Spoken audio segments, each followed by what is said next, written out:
non, l'image de nos recherches. Voilà. Et je crois que j'ai aussi été soutenu par... il ne faut pas... Je voulais parler de... This one. Vous voyez ça? On appelle ça les PBMC3. Ça, ce sont des cellules cancéreuses. Ceux-là. Ce sont des cellules du cancer du côlon et puis le cancer de la prostate. Et que je suis en train de travailler avec un Burkinabé qui est aussi un chercheur. Nous nous sommes connus en 2019. Si vous partez sur notre page Facebook ou bien YouTube, vous allez trouver, il a aussi parlé de moi, comment il m'a connu et tout ça, et pourquoi nous travaillons ensemble. Nous nous sommes connus en 2019, c'est un grand chercheur burkinabé, il s'appelle Richard Savadogo. Actuellement, il est le président de mon comité scientifique à l'université de Chicago, dans la plus grande université. Voilà, dans ces jours, le résultat qui vient de tomber, et parce que nous l'avons fait à Luxembourg. En décembre, nous allons publier le zézépagnon sur le journal scientifique mondial. C'est-à-dire, c'est la première fois dans l'histoire et qu'on a utilisé des plantes par les Africains et qui, les plantes là, pas seulement comme on dit pharmacopée et tout, mais qui ont répondu aux normes, voilà, internationales et qui, en plus des normes internationales, guérissent des cancers. Et ça, ça sera publié sur le journal mondial en décembre qui va venir là. Et donc, c'est quelque chose, voilà. Et là, vous allez comprendre que c'est quelque chose, et tout le monde se demande comment est-ce que nous avons pu faire pour arriver à démontrer, voilà, avec les plantes, nous avons réussi à réunir des plantes, à chercher, voilà, et jusqu'à ce que nous arrivions à ce résultat. C'est ce que vous allez voir tout à l'heure. C'est très fabuleux et c'est très merveilleux. Voilà. OK. Donc, en fait, vous devez savoir qu'un jour, il y a un monsieur qui a témoigné, c'est un Congolais. Son fils est venu à la maison en pleurant parce qu'à l'école, ses amis de l'autre couleur lui ont dit que voilà, les Africains, ils n'ont rien, voilà, il s'est senti quand même frustré. Il a commencé à pleurer. Son papa lui dit, bon, écoute, quand tu vas aller, il faut leur dire que, voilà, en fait, tu as pleuré. Parce que tout simplement, tu ne peux pas comprendre qu'il y a des voleurs qui mettent des voleurs au monde. Parce que le téléphone portable que vous utilisez vient du cobalt et tout ça, toutes ces richesses, les minéraux, tout ça vient, voilà, de mon pays au Congo. Et c'est comme si vous mettez un braquage, un pistolet sur la tête de quelqu'un pour lui voler. Et si des gens sont fiers pour le vol, c'est ça qui me fait pleurer quand je vous vois. Et donc, quand il allait dire... et les autres de l'autre côté, ils se sont tus. Voilà, ça veut dire quoi? Ça veut dire que quand tu ne connais pas ton histoire, tu ne connais pas ce que tu es, quelqu'un peut te manipuler, te faire pleurer. Mais quand tu sais ce que tu es, en fait, voilà, tu es en joie. Je voudrais vous amener à comprendre que souvent les histoires passent sous silence quand il s'agit des Africains. Et comme si nous ne sommes rien, nous n'avons jamais rien créé.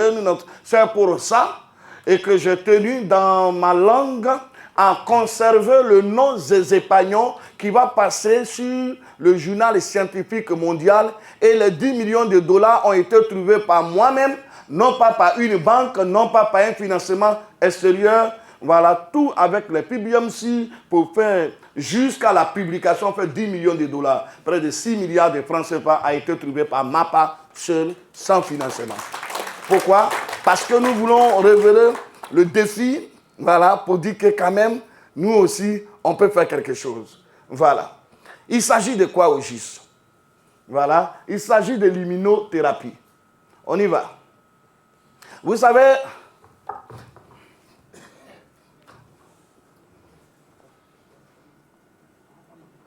on va revenir là-dessus. L'immunothérapie est un traitement anticancéreux qui utilise le système immunitaire du patient pour combattre la maladie. Elle vise à stimuler les défenses naturelles de l'organisme pour qu'elles reconnaissent, voilà le miracle qui commence, pour qu'elles reconnaissent et détruisent les cellules cancéreuses.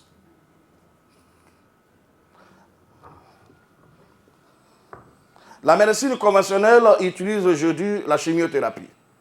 Voilà, dans leurs recherches. Et c'est la méthode de la chimiothérapie et l'observation de l'immunothérapie. Vous allez voir aussi la chimiothérapie dans laquelle nous sommes. Voilà, on va lire sur la chimio, vous allez voir ce que veut aussi dire la chimiothérapie avant que je ne commence. C'est-à-dire, on va voir la fin. Voilà. Donc, c'est deux approches différentes. La chimiothérapie est un traitement médical qui utilise les médicaments pour détruire les cellules cancéreuses. Elle peut être utilisée seule ou en combinaison avec d'autres traitements comme la chirurgie ou la radiothérapie. La chimiothérapie est un traitement systématique qui signifie avec les médicaments voyage dans tout le corps pour atteindre et détruire les cellules cancéreuses.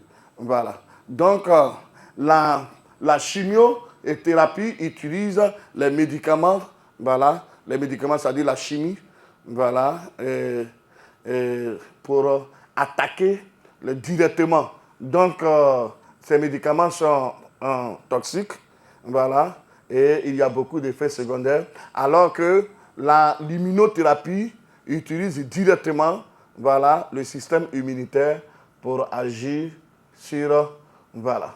Donc, si on doit aller en ligne directement, voilà. Mais bien avant qu'on en arrive là, il faudrait que vous sachiez que pour que vous puissiez trouver l'immunothérapie, il vous faut trois choses. Trois choses. Lesquelles? Trois choses pour que tu puisses soigner quelqu'un. Il faut connaître trois choses. La première, celui qui soigne le corps humain. Il faut connaître le corps humain. C'est ça que nous avons vu en classe pendant 3 jours, mais nous allons survoler là-dessus parce que vous n'avez pas payé pour faire la classe, mais je vais vous faire une présentation, voilà, pour que, voilà, si vous voulez aller beaucoup plus en profondeur, vous allez voir beaucoup de choses. Voilà. Donc, il s'agit de quoi? Il s'agit du corps de l'être humain. Ton corps, là, il faut que tu le connaisses. Il faut que tu comprennes comment ça fonctionne.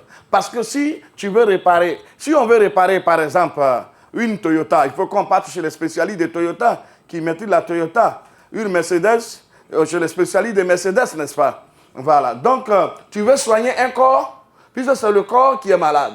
Donc, il faut comprendre le corps avant de le soigner. Alors, nous avons trouvé que le corps est composé de quoi? Le corps est composé de 2 grands systèmes que vous devez comprendre. Et ce système-là, il y a le premier qu'on appelle quoi, les étudiants? Ok, quoi? La moelle osseuse et la moelle épinière. Première des choses, la moelle osseuse. La moelle osseuse sera donc composée de quoi? La moelle osseuse est un tissu mou et spongieux situé à l'intérieur des os. La moelle osseuse joue un rôle vital dans la production des cellules sanguines. C'est pourquoi on l'appelle souvent l'usine des cellules sanguines. Elle produit les globules rouges, les globules blancs et les plaquettes nécessaires au bon fonctionnement de l'organisme. Ça veut dire, c'est pour ça qu'au niveau de cette science, on appelle ça, voilà, l'hématologie. Moi, je suis spécialiste de l'hématologie appliquée. Je maîtrise ça. Je suis un spécialiste du sang. C'est quoi? Quand vous prenez l'os là, vous faites... ce qui, vous voyez, voilà, c'est là-bas que se fabrique le sang qui circule dans notre corps. C'est ça qu'on appelle moelle osseuse. C'est là-bas que se trouvent les globules blancs, les globules rouges et les plaquettes. Et la moelle osseuse, c'est dans le corps de l'être humain. C'est ça qui est l'usine de fabrication, voilà, dans le corps de l'être humain. Mais voilà, on va aller un peu plus vite. Maintenant, cette moelle osseuse va fabriquer les globules blancs. C'est pourquoi quand vous partez faire un examen, quand on vous donne un examen, ils vont vous faire 2 choses sur votre examen. Vous allez voir, en premier, on va vous dire hématologie. C'est-à-dire NFS, hématologie. Pourquoi? Parce que on veut voir vos globules blancs, vos globules rouges, et puis vos plaquettes. Mais pourquoi? Parce que les globules blancs représentent quoi? Le système de défense. Ce sont les globules blancs qui représentent le système de force, le système de défense. C'est-à-dire qu'on appelle ça les leucocytes. C'est pour ça que vous allez voir, si vous lisez sur votre examen de sang, vous devez faire les examens dans les laboratoires où la machine peut faire le commentaire direct, ou bien le biologiste peut faire le commentaire direct. Je ne parle pas de conclusion, je parle de commentaire. Sur le commentaire, ils vont vous dire par exemple que vous avez la leucocytose. Ça veut dire que vous avez les problèmes de globules blancs. Mais les étudiants ont vu que la leucocytose, pour aller un peu beaucoup plus profond, c'est la déformation des globules blancs. Donc, ça peut entraîner, si vous avez des globules blancs qui sont déformés, ça veut dire que votre système de défense n'est pas assez fort pour pouvoir parer à toute éventualité. C'est-à-dire que toute agression extérieure et intérieure. Voilà. Donc, les globules blancs, aussi appelés leucocytes, sont des cellules sanguines essentielles à la défense de l'organisme contre les infections et les maladies. Donc, c'est l'armée du corps qui est là, qu'on appelle les globules blancs. Et cette armée est fabriquée dans quoi? Dans la moelle osseuse. Ils sont produits dans la moelle osseuse et circulent dans le sang et le système lymphatique. Leur rôle principal est de combattre les agents pathogènes, bactéries, virus, champignons, etc. et les substances étrangères qui pénètrent dans le corps. Est-ce que vous comprenez? Donc, c'est le système de défense. On passe aux globules rouges.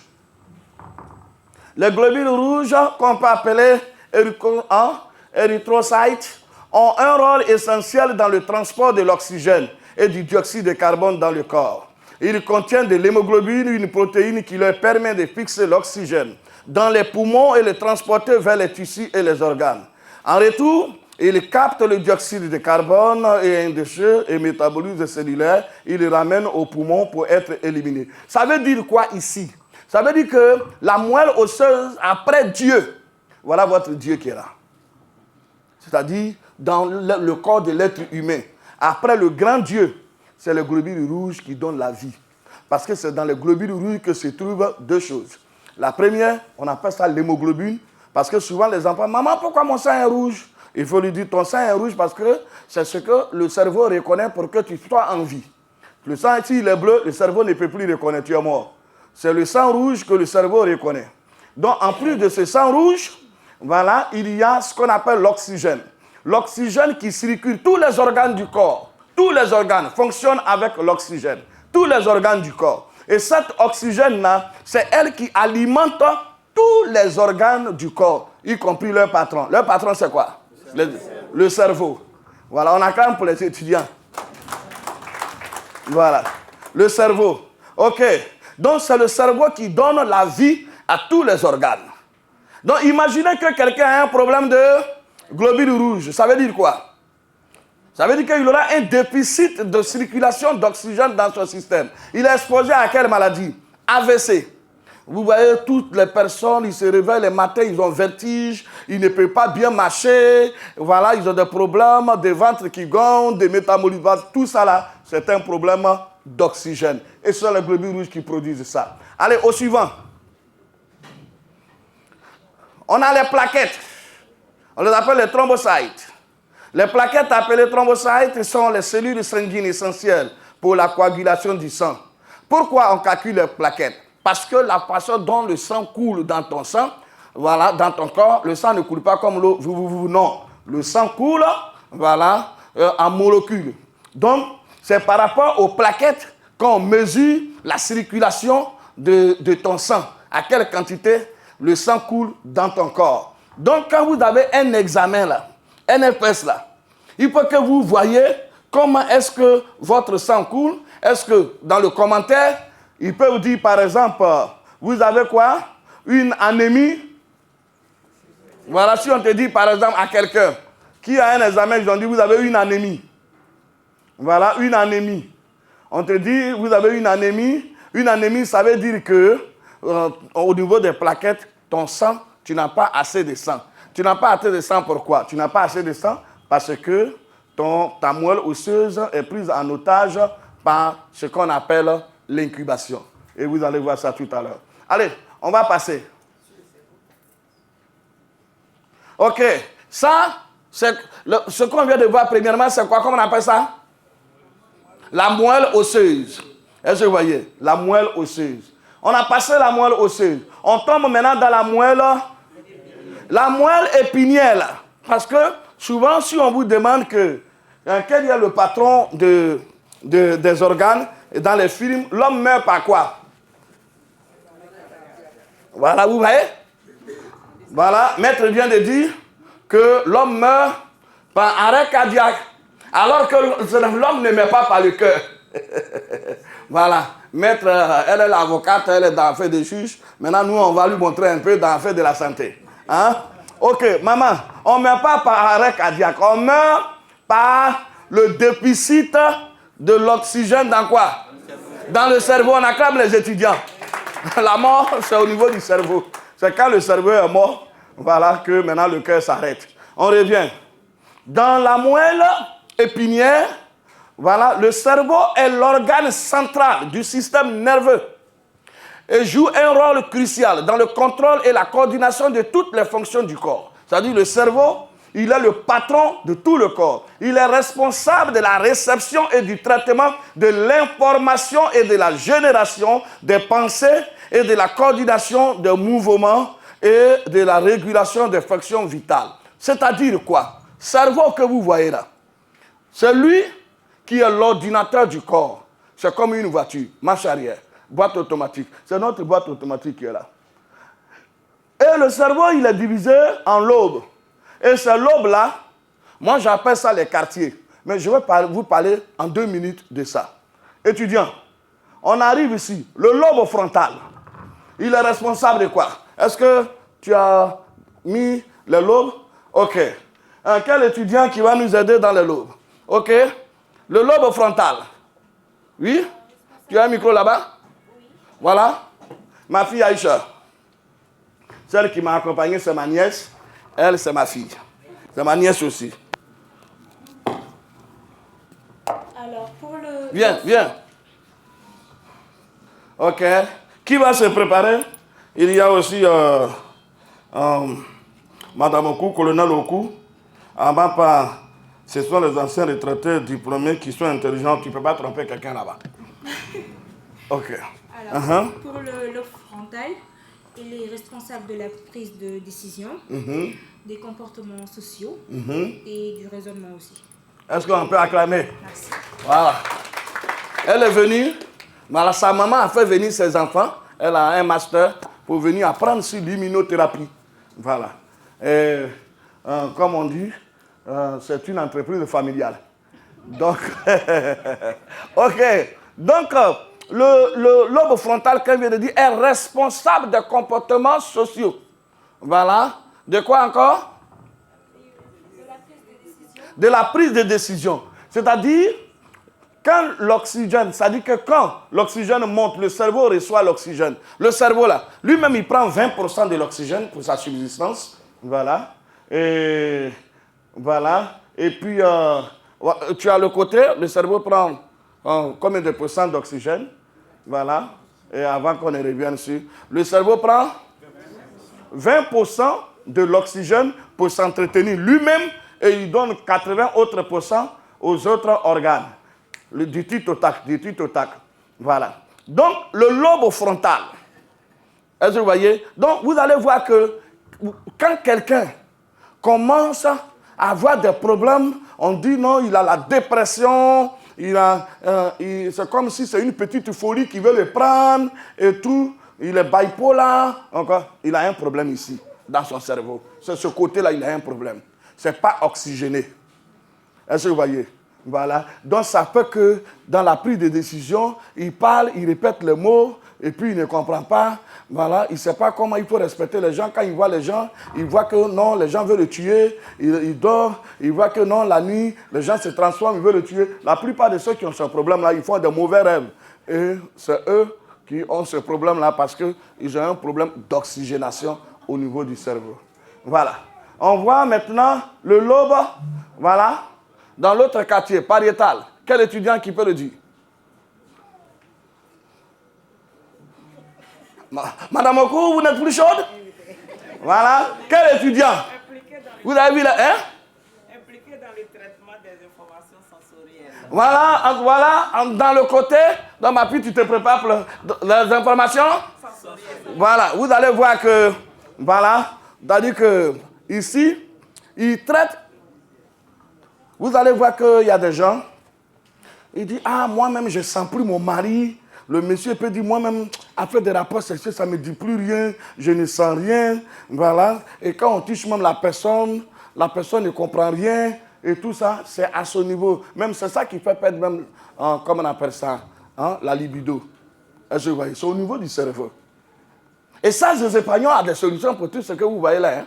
Voilà. Et ça, nos examens l'ont démontré. Que le cerveau, voilà, il a des informations. Et s'il y a un petit problème à ce niveau, ça va répercuter sur ta vie. Donc, les informations sensorielles, c'est à son niveau. Voilà. Et quel lobe? Le lobe? Ok. Occipital. Qu'est-ce que vous pouvez dire? Wide.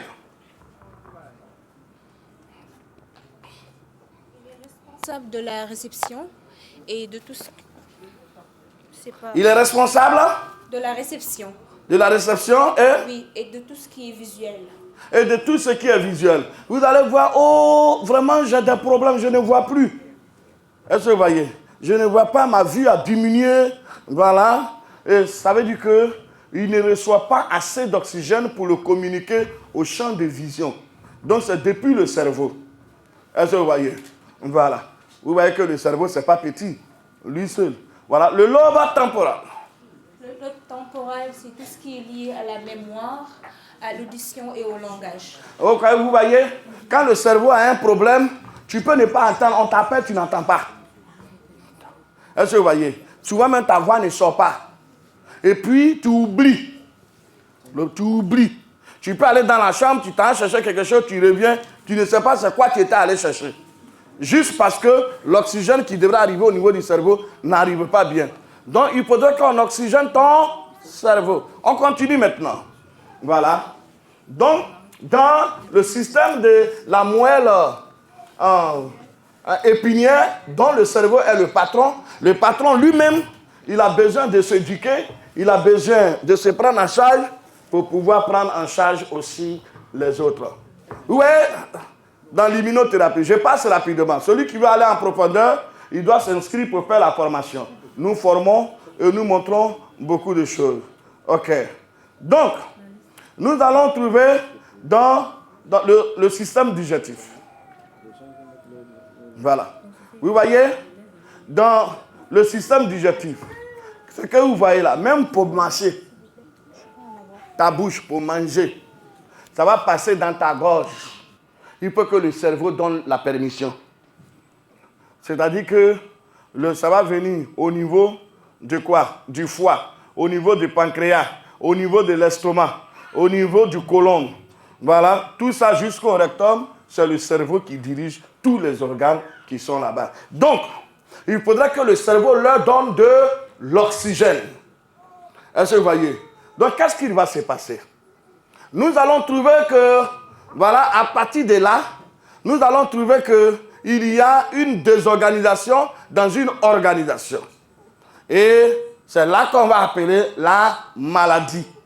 La maladie va commencer là. Comment on tombe malade? Souvent, on accuse, voilà, beaucoup de choses. Aujourd'hui, je vais vous montrer le sorcier de votre famille. Je vais vous montrer... Voilà, celui que vous accusez que vous ne connaissez pas, vous allez connaître son nom. Il s'appelle, go ahead here, incubation. Donc, pour vous qui priez, si vous voulez chercher votre ennemi, voilà son nom. Voilà. Voilà le nom de celui qui vous rend malade. Voilà son nom. Voilà, incubation. L'incubation va se passer, c'est quelque chose que tu ne vois pas. Hein? Tu as l'impression que c'est mystique. Mais je te le demande de façon visuelle. Voilà. C'est-à-dire, ce sont des microbes ou bien des virus, voilà, qui rentrent dans ton corps petit à petit, qui commencent d'abord à attaquer ton système de défense quand on est venu dans le globule ou le globule blanc. C'est pourquoi je vous ai montré d'abord l'hématologie. Ce n'était pas une question juste pour vous démontrer qu'on a étudié. Non, c'est pour vous montrer comment la maladie rentre dans le corps et comment elle détruit le système et c'est quoi qu'elle détruit et c'est quoi qui est la maladie. Afin que vous savez, beaucoup de personnes, je ne sais même pas de quoi je souffre, je ne sais même pas comment je suis en arrivé là. Et c'est comme la fois passée quand j'étais allé au village, c'est là quand je suis revenu, j'ai senti que je ne vais plus là-bas. Et quand j'ai regardé leurs yeux, ça montre que c'est eux qui m'ont lancé. Est-ce que vous comprenez? Non, il y a des explications scientifiques. Ça a commencé dans ton corps il y a longtemps, tu n'as pas su. Mais ici, ça va t'ouvrir les yeux. Donc l'incubation sera donc ici ton premier grand propre sorcier à qui tu dois avoir affaire et tu dois l'éliminer. Et comprendre comment l'éliminer. Parce qu'à partir du moment où tu arrives à le circonscrire, à l'éliminer, alors tu auras la santé. Comment il se manifeste? La période de l'incubation. L'incubation, c'est la période d'une maladie. D'une maladie est le laps de temps qui s'écoule entre l'infection par un agent pathogène, ça est sur Internet tout ça, hein? Voilà, virus, bactéries, etc. Voilà, un microbe et l'apparition des premiers symptômes. C'est une phase où le microbe se multiplie dans l'organisme, où les premières réactions de défense se mettent en place, sans que la personne ne manifeste encore des signes de maladie.